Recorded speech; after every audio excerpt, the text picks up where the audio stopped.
자정을 훌쩍 넘긴 시간, 서울의 심장이라는 강남의 화려한 불빛마저 하나둘씩 잠에 빠져드는 깊은 밤, 수많은 직장인과 거주자들이 뒤섞인 최신식 오피스텔 건물은 거대한 침묵의 탑처럼 서 있었다.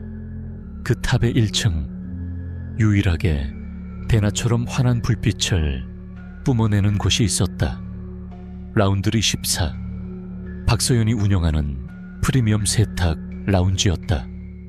서연은 마지막으로 건조기에서 나온 따뜻한 수건 더미를 정리하며 길게 하품을 했다.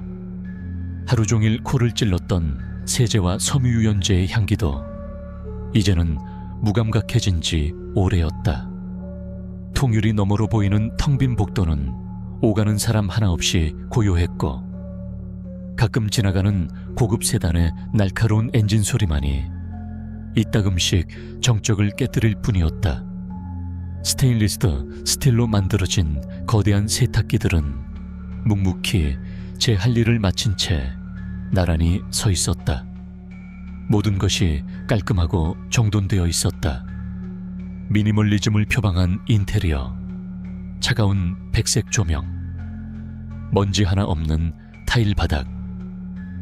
모든 것이 서연의 성격을 반영하는 듯했지만 이 완벽한 공간의 고요함은 때로 그녀의 숨을 막히게 했다.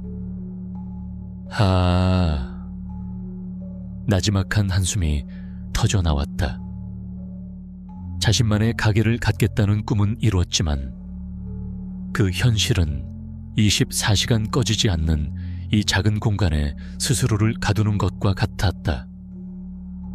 특히 이렇게 모두가 잠든 시간에 혼자 깨어있을 때면 이 거대한 오피스텔 건물에 살아있는 생명체는 오직 자신뿐인 것 같은 착각에 빠지곤 했다.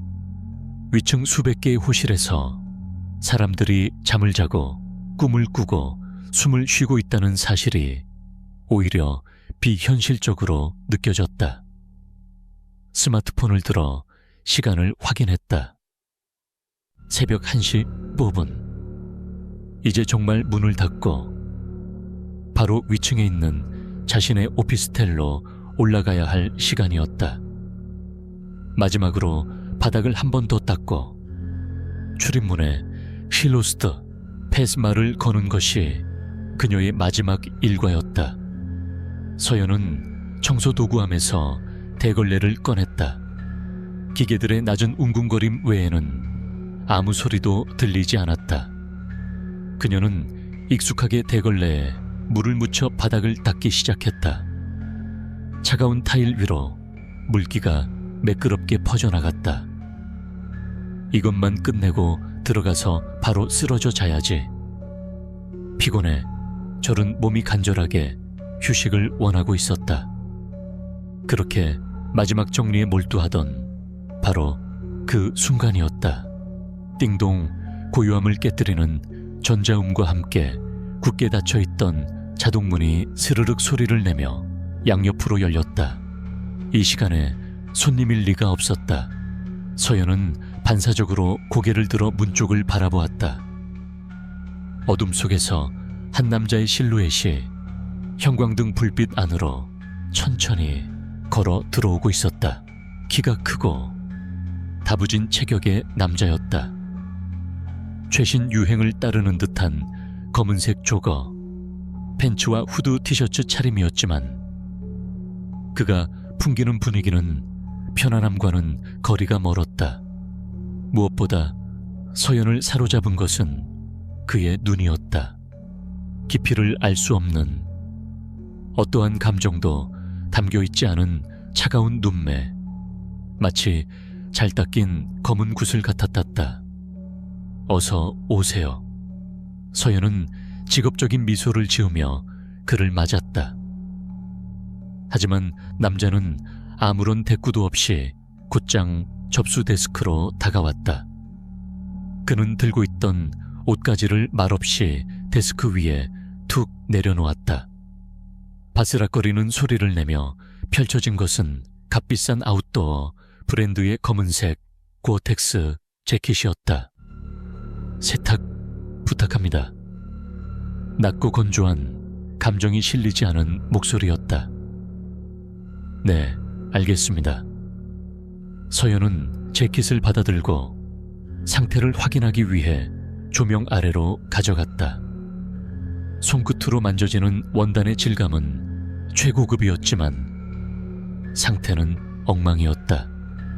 재킷의 가슴 부분과 소매 끝, 그리고 등 아랫부분에 불규칙하게 흩뿌려진 검붉은 자국들이 선명하게 보였다.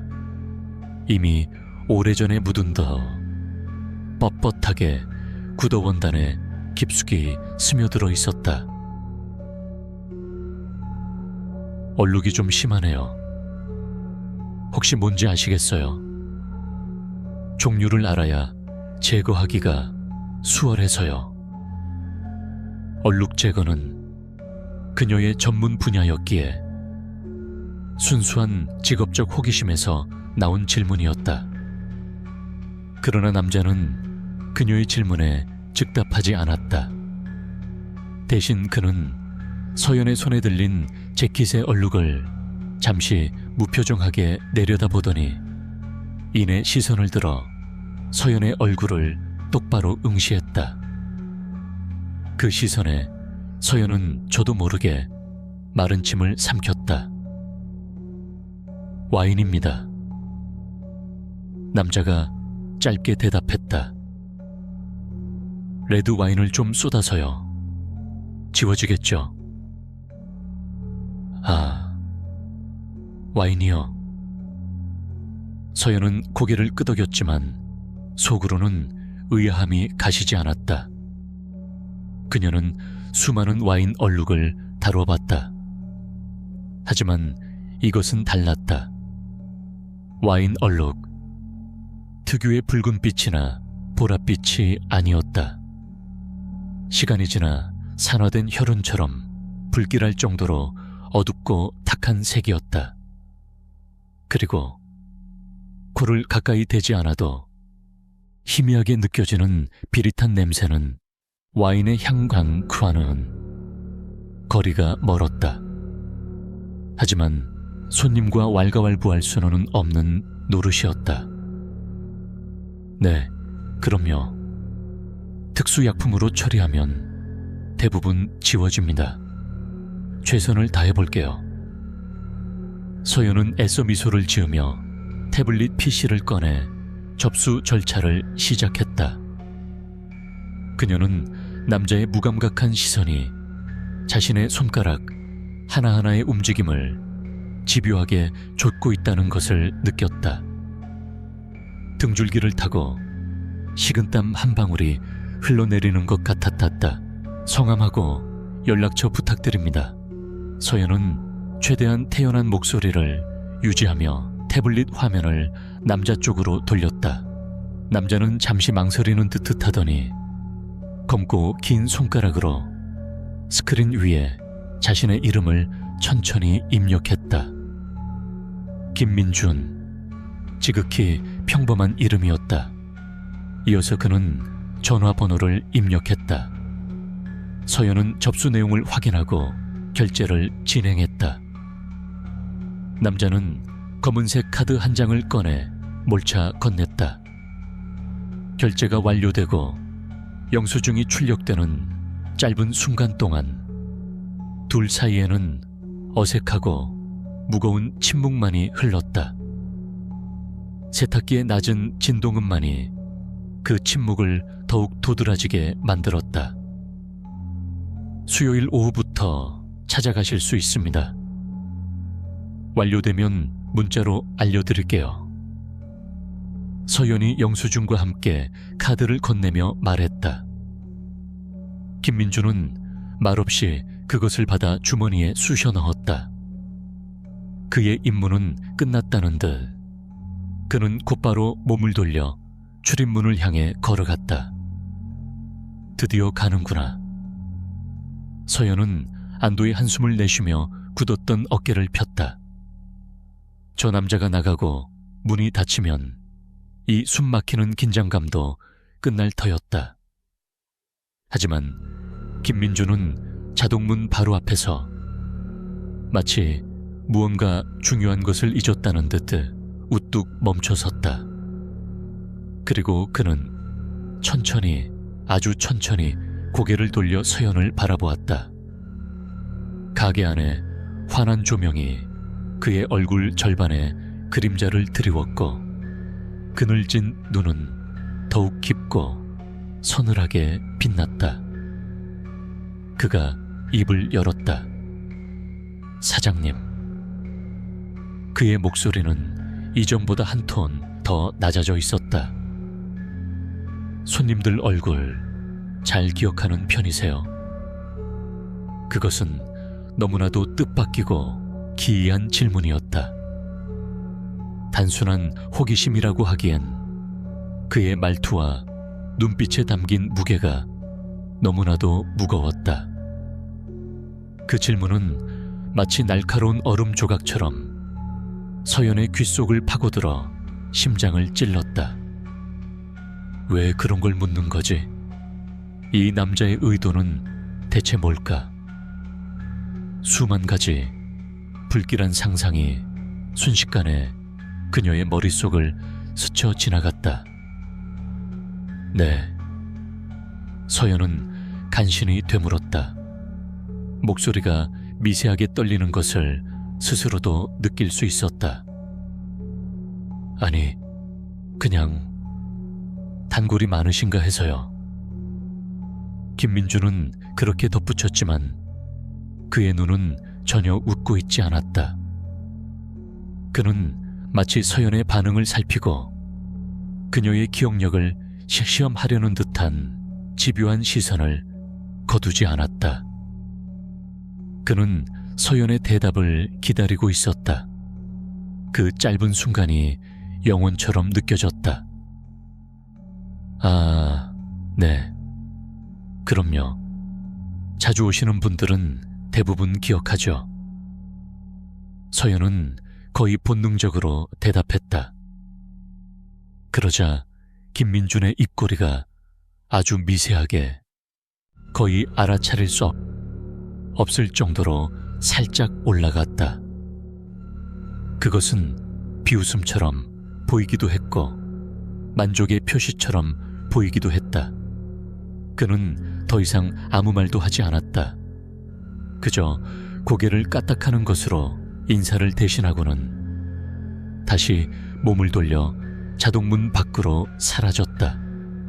문이 닫히고 그의 모습이 오피스텔 주차장에 짙은 어둠 속으로 완전히 스며들고 나서야 서연은 자신이 숨을 참고 있었다는 사실을 깨달았다. 후, 참았던 숨을 한꺼번에 토해내자 다리가 후들거렸다. 그녀는 김민준이 사라진 텅 빈 문 밖을 한참 동안 멍하니 바라보았다. 방금 전 그 남자의 마지막 질문이 지워지지 않는 얼룩처럼 그녀의 뇌리에 선명하게 새겨졌다. 손님들 얼굴 잘 기억하는 편이세요? 그 질문은 단순한 물음이 아니었다. 그것은 섬뜩한 경고처럼 들렸다. 김민준이 떠난 후에도 서연은 한동안 자리를 뜰 수 없었다. 심장이 불안하게 쿵쾅거렸고 가게 안의 공기는 이전보다 훨씬 더 차갑고 무겁게 느껴졌다.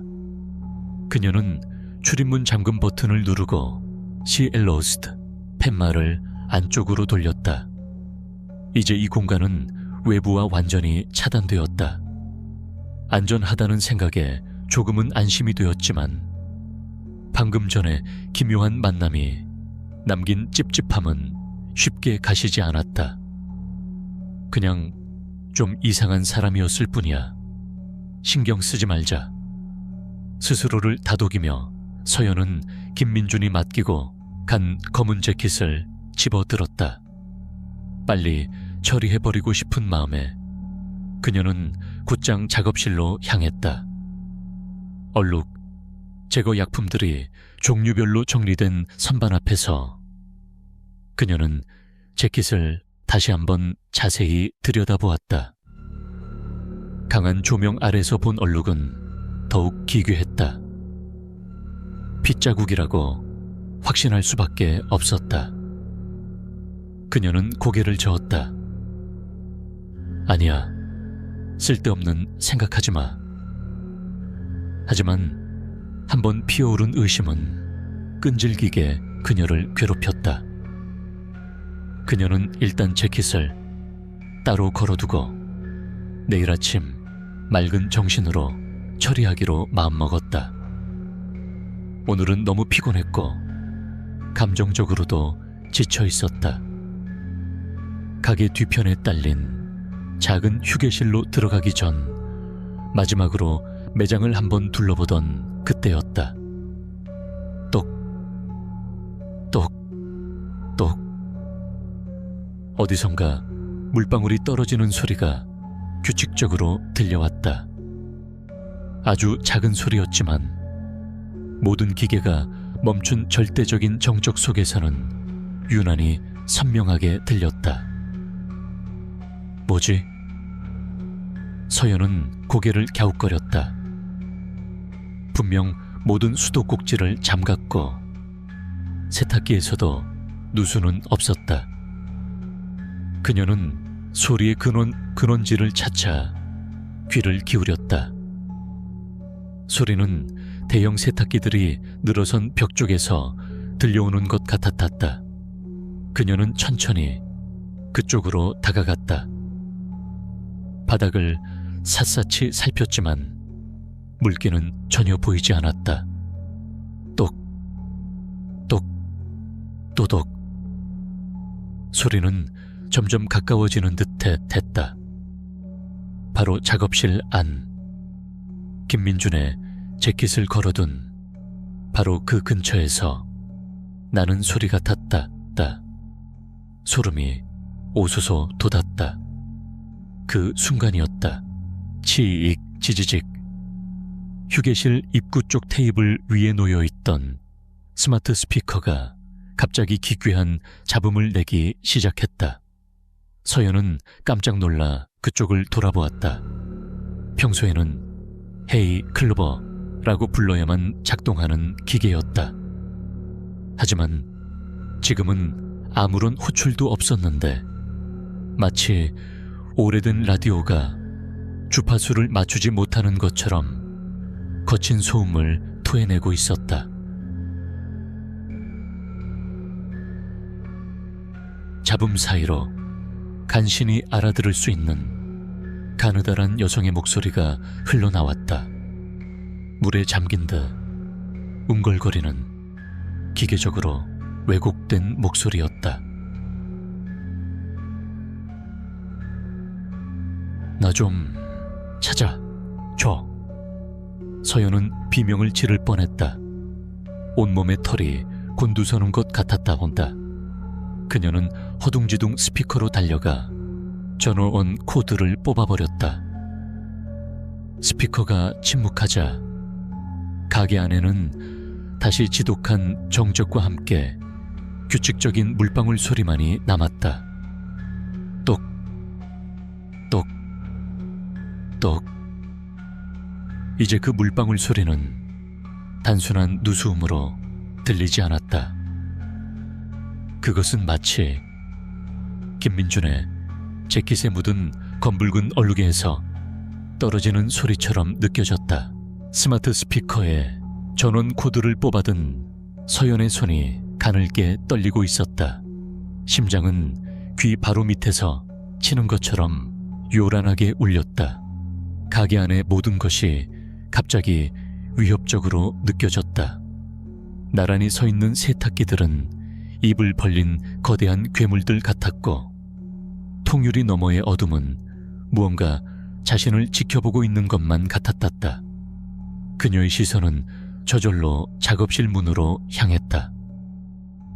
문틈으로 보이는 어둠 속에 김민준의 검은 재킷이 희미한 실루엣으로 걸려 있었다. 그리고 여전히 그 근처 어딘가에서 물방울 소리가 끈질기게 들려왔다. 똑, 똑, 똑. 이제 그 소리는 서연의 신경을 쇠붙이로 긁는 것처럼 날카롭게 파고들었다. 공포와 이성이 머릿속에서 격렬하게 싸웠다. 누수일 거야. 낡은 배관, 어딘가에서 물이 새는 거겠지. 스피커는 그냥 기계 오작동이었을 뿐이야. 그렇게 스스로를 납득시키려 애썼지만 불길한 직감은 사라지지 않았다. 그 모든 기이한 현상들이 김민준이라는 남자와 그가 가져온 재킷을 중심으로 일어나고 있다는 사실을 외면할 수 없었다. 와인이 아니야. 저건 절대 와인 얼룩이 아니야. 심장이 차갑게 식어내리는 것을 느끼며 서연은 자신도 모르게 뒷걸음질 쳤다. 작업실에 들어갈 용기가 나지 않았다. 저 재킷을 만지고 싶지 않았다. 아니, 더 이상 저것과 같은 공간에 있고 싶지 않았다. 그녀는 다리에 힘을 주어 몸을 돌렸다. 휴게실로 들어가 문을 잠그고 내일 아침 해가 뜰 때까지 기다리는 것이 최선이라고 판단했다. 아침이 되면 이 모든 비이성적인 공포도 여튼 안개처럼 흩어질 것이라고 믿고 싶었다. 휴게실로 향하는 몇 걸음이 청음망은 무겁게 느껴졌다. 등 뒤의 작업실에서 재킷에 스며든 무언가가 자신을 지켜보는 듯한 착각의 목덜미가 뻣뻣하게 굳었다. 정신 차리자, 박서연. 너무 피곤해서 헛것이 들리는 거야. 나직하게 중얼거리며 그녀는 휴게실 문 손잡이를 잡았다. 차가운 금속의 감촉이 그나마 그녀를 현실로 되돌려주는 듯했다.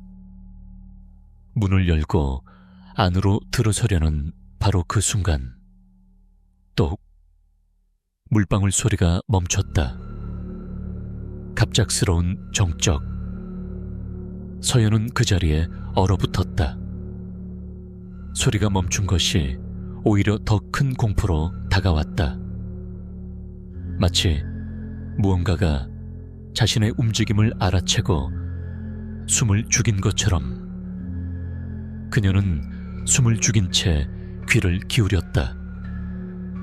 아무 소리도 들리지 않았다. 가게 안은 완전한 침묵에 잠겨 있었다. 그녀는 천천히, 아주 천천히 고개를 돌려 작업실 쪽을 바라보았다. 어둠 속 재킷이 걸려있던 바로 그 자리에 무언가 다른 형체가 서 있는 것 같았다. 잘못 본 것이라고 생각하며 눈을 깜빡였다. 하지만 형체는 사라지지 않았다. 그것은 검은 재킷보다 조금 더 키가 크고 가느다란 형태를 하고 있었다. 심장이 바닥으로 곤두박질 치는 것 같았다. 지금 당장이라도 이곳을 뛰쳐나가야 했다. 하지만 공포는 쇠사슬처럼 그녀의 발목을 붙잡고 놓아주지 않았다. 그녀는 그저 그 자리에 못 박힌 듯 서서 어둠 속의 희미한 형체를 응시할 수밖에 없었다. 공포로 마비된 몸을 억지로 움직여 서연은 휴게실 안으로 비틀거리며 들어갔다. 그리고는 문을 쾅 닫고 잠금 장치를 걸었다. 철컥 하고 걸쇠가 걸리는 소리가 이 세상에서 가장 든든한 방패처럼 느껴졌다. 그녀는 문에 등을 기댄 채 거친 숨을 몰아쉬었다. 심장이 갈비뼈를 부술듯이 날뛰었다. 헛것을 본 거야. 피곤해서 헛것을 본 게 틀림없어. 그녀는 눈을 질끈 감고 심호흡을 했다. 조명, 그림자, 그리고 극도의 피로감이 만들어낸 환상일 뿐이라고 스스로에게 되뇌었다. 휴게실은 작은 공간이었다. 작은 소파 하나와 테이블, 그리고 탕비 시설이 전부였다. 창문 하나 없는 완벽히 고립된 공간. 지금 이 순간만큼은 그 폐쇄성이 오히려 위안을 주었다. 그녀는 소파에 거의 쓰러지듯 몸을 던졌다. 머리가 어지럽고 속이 메스꺼웠다. 이대로 잠들어 버리면 모든 게 괜찮아질 것 같았다. 악몽 같은 이 밤이 어서 지나가기만을 바라며 그녀는 쿠션을 끌어안고 웅크린 채 억지로 눈을 감았다. 얼마나 지났을까? 얕은 잠과 현실의 경계를 오가던 그녀의 의식을 찌르는 것은 살을 애는 듯한 한기였다. 분명 난방을 켜두었는데도 마치 냉동 창고 안에 들어와 있는 것처럼 뼈속까지 시린 추위였다. 서연은 몸을 떨며 천천히 눈을 떴다. 휴게실 안은 어두웠지만 문틈으로 새어들어오는 매장의 불빛 덕분에 사물을 희미하게나마 분간할 수 있었다. 그리고 그녀는 보았다. 자신이 누워있는 소파 바로 옆에 한 여자가 서 있었다. 서연은 숨을 멈췄다. 비명조차 나오지 않았다. 여자는 20대 중반쯤으로 보였다.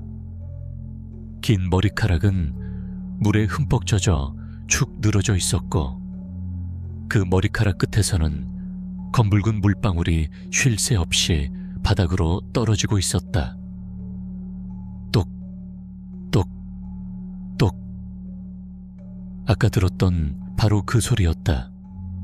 여자의 옷 역시 물에 빠졌다 나온 사람처럼 온통 젖어 있었다. 얇은 블라우스와 스커트 차림. 그녀는 추위에 떠는 듯 미세하게 몸을 떨고 있었지만 그 얼굴에는 아무런 표정도 없었다. 텅 빈 눈동자는 초점을 잃은 채 허공 어딘가를 응시하고 있었다.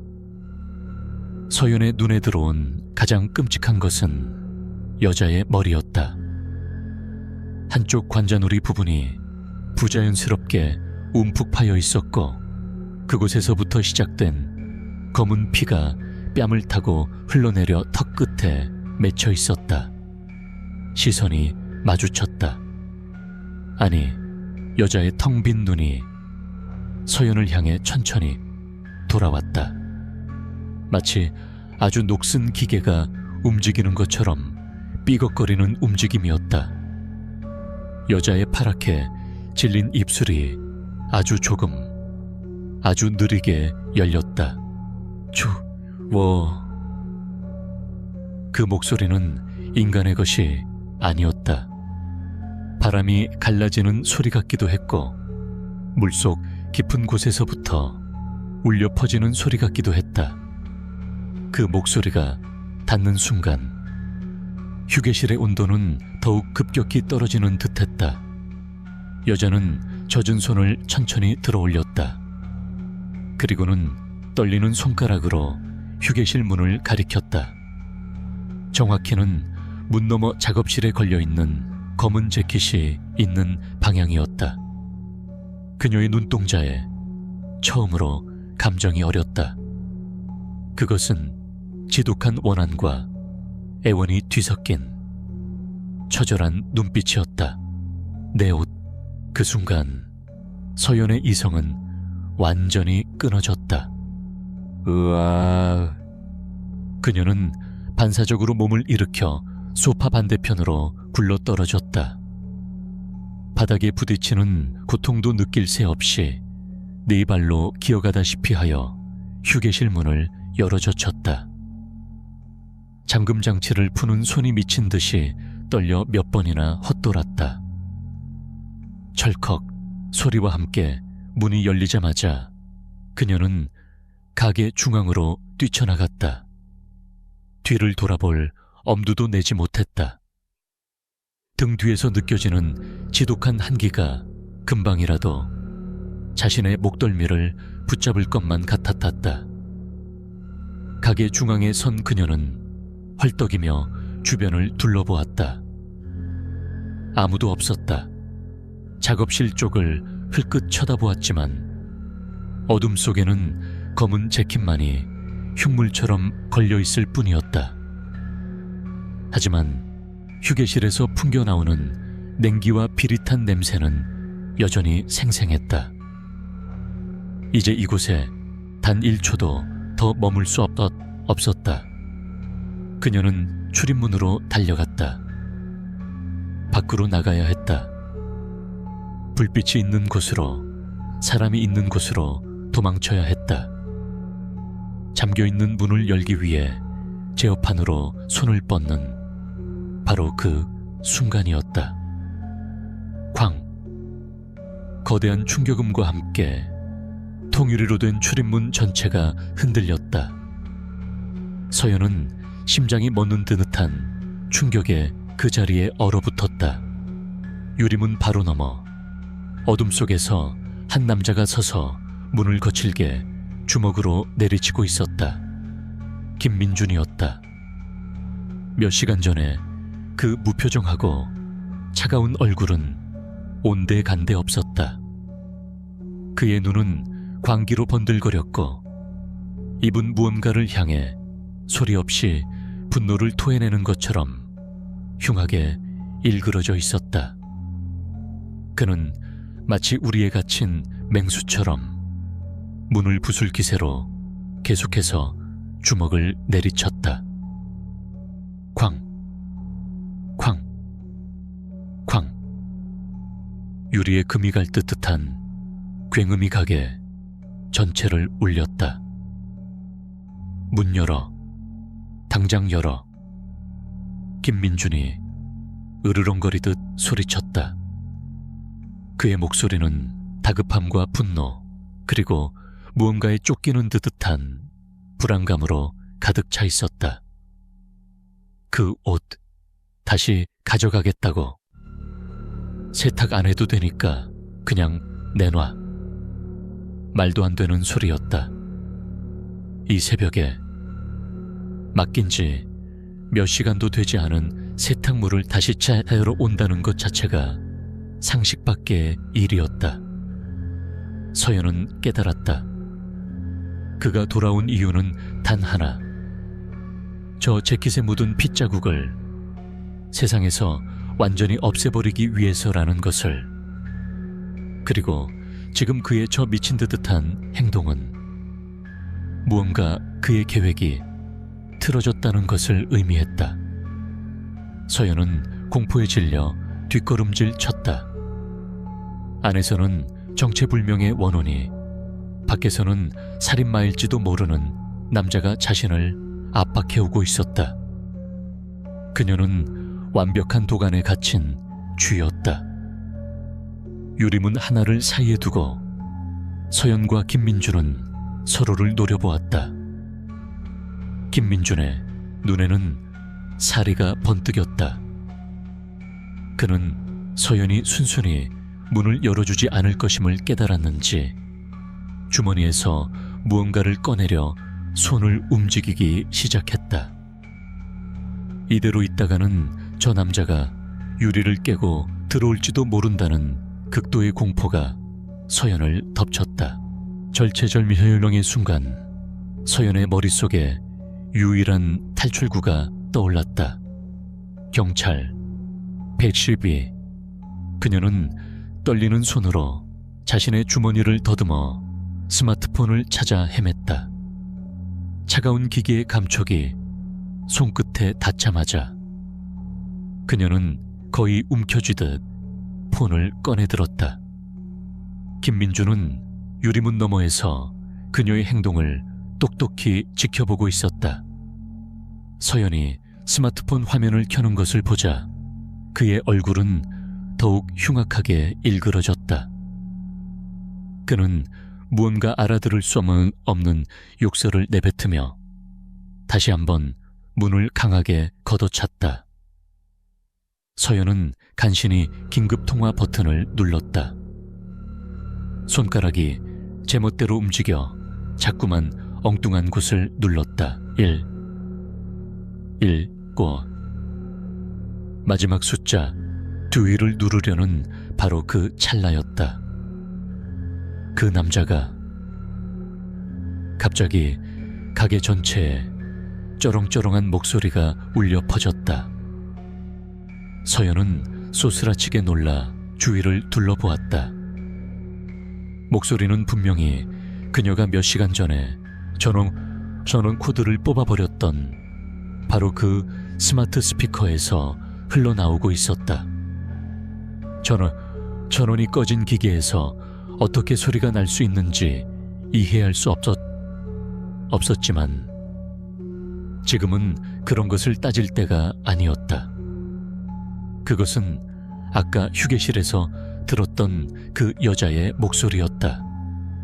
하지만 더 이상 바람 소리처럼 희미하거나 물에 잠긴 듯 운걸거리지 않았다.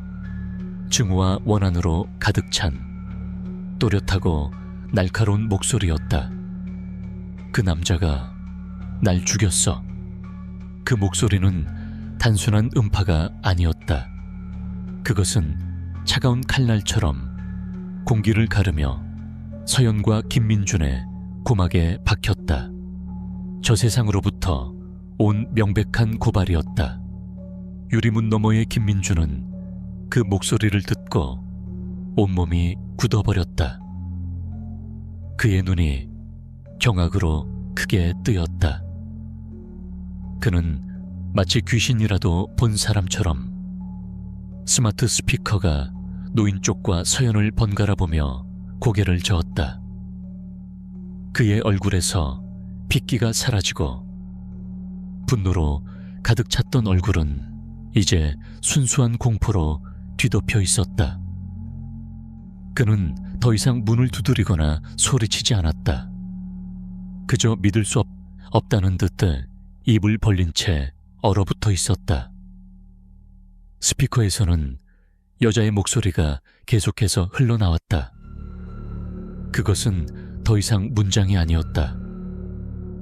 고통스러운 흐느낌과 분노에 찬 절규가 뒤섞인 끔찍한 소리의 파편들이었다. 추워. 너무 추워. 왜 그 소리들은 마치 보이지 않는 손처럼 김민준을 옥죄는 듯했다. 그는 뒷걸음질 치기 시작했다. 마치 가게 안에 있는 무언가가 당장이라도 유리를 뚫고 나와 자신의 멱살을 잡을 것처럼.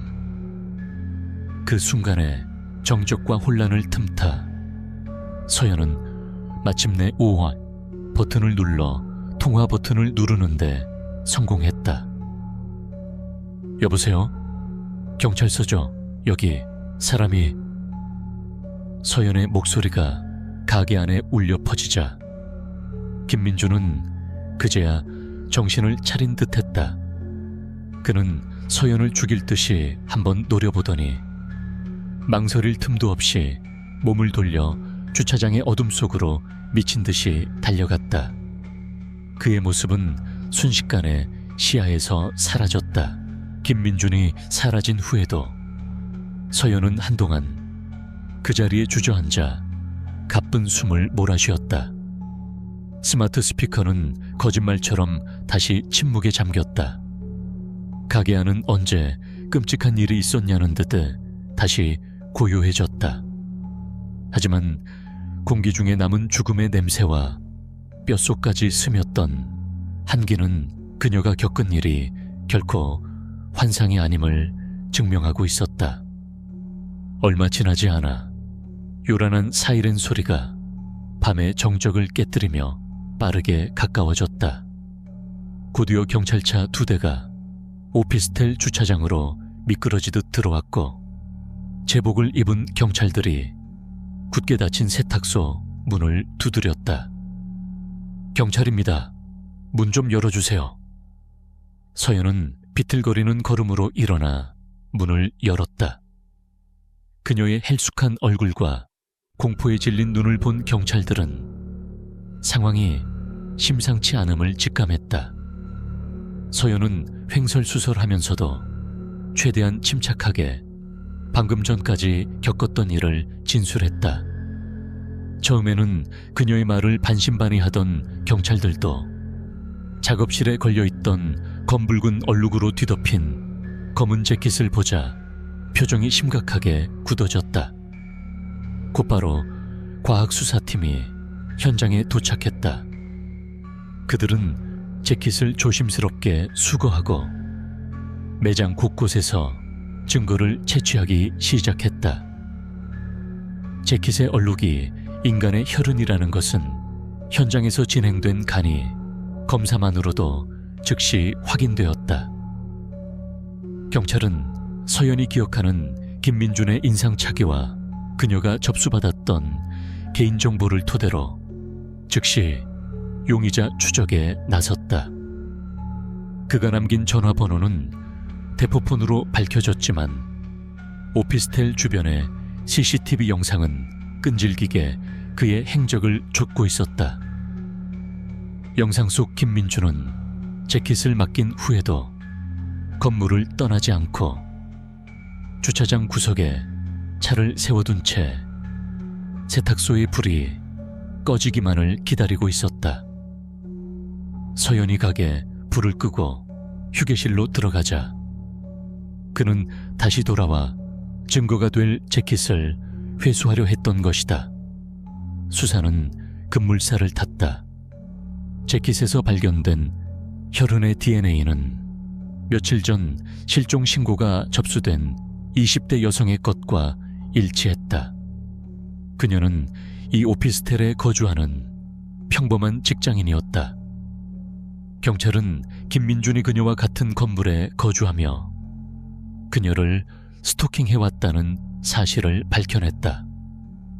결국 김민준은 서울을 벗어나기 직전 한 고속도로 휴게소에서 잠복 중이던 형사들에게 체포되었다.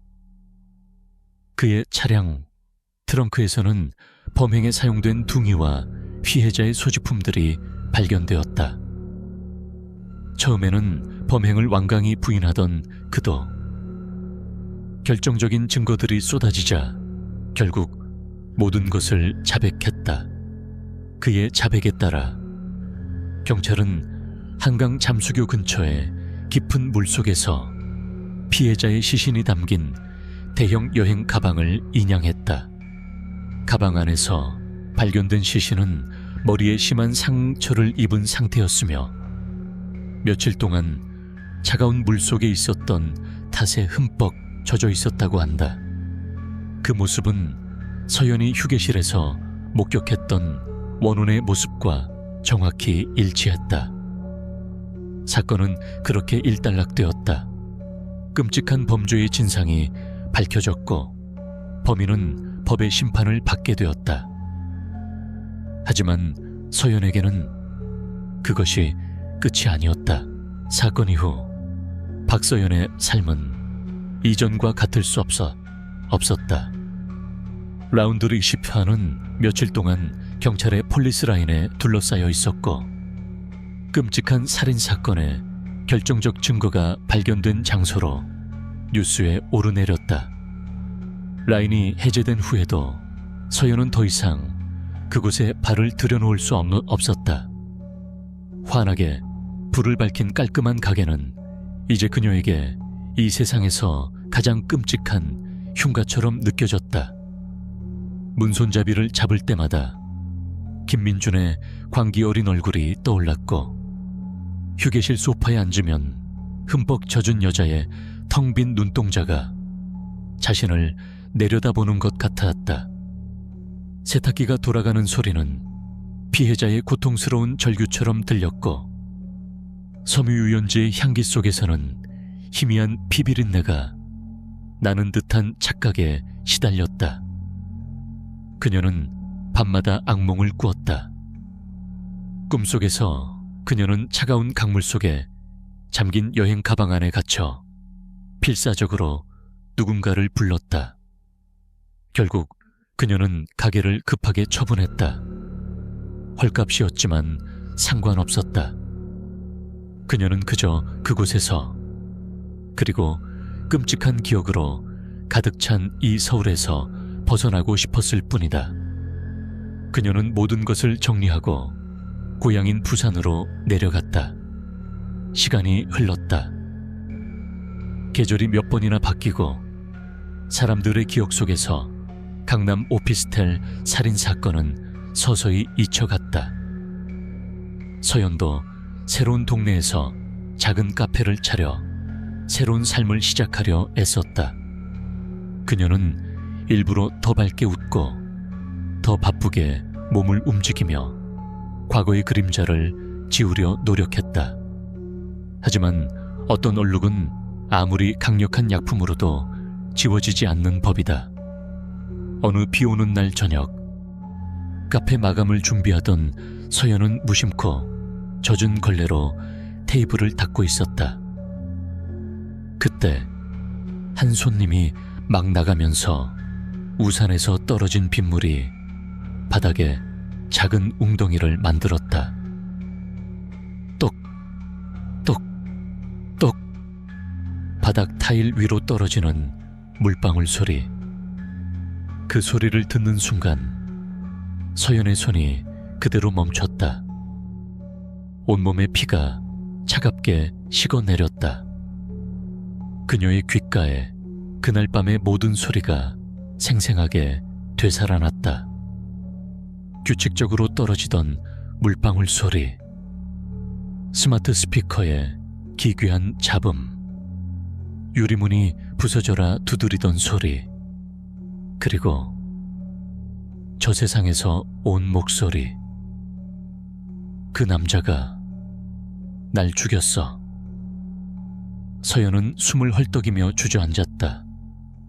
그녀는 깨달았다. 자신은 결코 그날 밤으로부터 도망칠 수 없다는 것을. 억울하게 죽어간 여자의 원혼과 살인마의 차가운 눈빛은 그녀의 영혼에 지워지지 않는 얼룩으로 새겨져 버렸다. 그것은 평생 그녀를 따라다니며 아주 사소한 순간에 불쑥 고개를 쳐들고 그녀를 그날 밤에 세탁소로 끌고 갈 터였다. 창밖으로 쏟아지는 비를 멍하니 바라보며 서연은 생각했다. 어쩌면 그날 밤 그 여자의 영혼이 찾아온 것은 단지 억울함을 알리기 위함만이 아니었을지도 모른다고. 자신의 존재를 기억해줄 마지막 사람을, 자신의 죽음이라는 끔찍한 얼룩을 함께 짊어져 줄 사람을 찾고 있었던 것은 아닐까. 그리고 그 마지막 사람은 바로 자신이었다. 박서연. 밤은 깊어갔고 빗줄기는 더욱 거세졌다. 서연은 한참 동안이나 텅 빈 카페 바닥에 주저앉아 지울 수 없는 얼룩과 함께 조용히 울고 있었다.